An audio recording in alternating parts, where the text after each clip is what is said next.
चाणक्य नीति, तीसरा अध्याय। इस संसार में किसका घर है जिस पर कोई कलंक नहीं है? वह कौन है जो रोग और दुख से मुक्त है?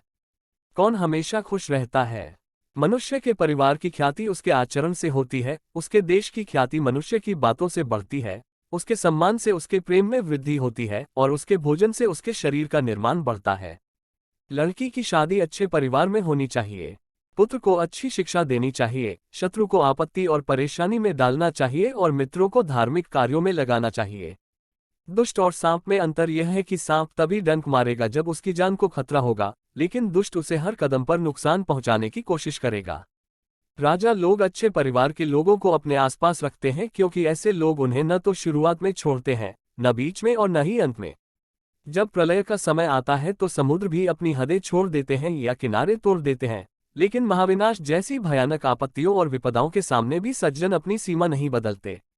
मूर्खों से मित्रता नहीं करनी चाहिए, उन्हें छोड़ देना ही बेहतर है क्योंकि वे दो पैरों वाले जानवर की तरह हैं, जो अपने तेज शब्दों से दिल को छेदते हैं, जैसे कोई अदृश्य कांटा शरीर को छेदता है। जो व्यक्ति रूप और यौवन से परिपूर्ण और कुलीन परिवार में जन्म लेता है, वह पलाश के फूल के समान होता है, जो सुंदर होता है लेकिन सुगंध से रहित होता है। कोयल की सुंदरता उसके गायन में होती है। एक महिला की सुंदरता उसके परिवार के प्रति समर्पण में निहित होती है। कुरूप व्यक्ति की सुंदरता उसके ज्ञान में होती है और तपस्वी की सुंदरता उसकी क्षमा में होती है। परिवार की रक्षा के लिए सदस्य की कुर्बानी दें, गांव की रक्षा के लिए गांव की कुर्बानी दें, देश की रक्षा के लिए आत्मा की रक्षा के लिए देश की कुर्बानी दें। जो उद्यमी हैं वे गरीब नहीं हो सकते। पाप उन्हें छू नहीं सकता जो हमेशा भगवान को याद करते हैं। जो चुप रहते हैं वे झगड़ों में नहीं पड़ते। जो जागते रहते हैं वे आश्रित होते हैं। अत्यधिक सुंदरता के कारण सीता का हरण हुआ, अत्यधिक अहंकार के कारण रावण का अंत हुआ, अत्यधिक दान के कारण राजा बलि को बंधन में बंधना पड़ा। अतः जाति का हर जगह त्याग करना चाहिए। ताकतवर लोगों के लिए कौन सा काम मुश्किल होता है?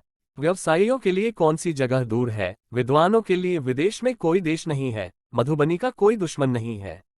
जैसे सारा जंगल एक ही फूल और एक सुगंधित वृक्ष से महकता है, वैसे ही एक गुणी पुत्र ही पूरे परिवार का नाम बढ़ाता है।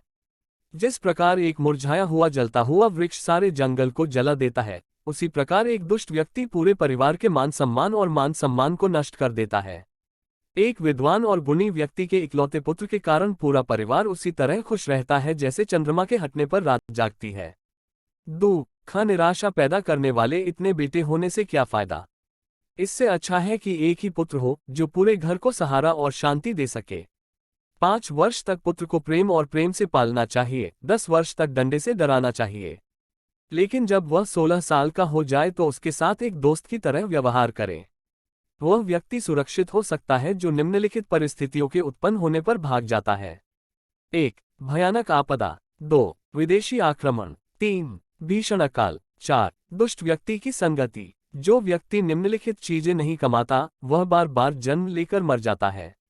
1. धमरी। 2. अर्थ। 3. कार्य। 4. मोक्ष। धन की देवी लक्ष्मी स्वयं वहां आती है जहां 1. मूर्खों की कोई इज्जत नहीं होती। 2. अनाज को अच्छी तरह से संग्रहित किया जाता है। 3. पति पत्नी के बीच कोई झगड़ा नहीं होता है।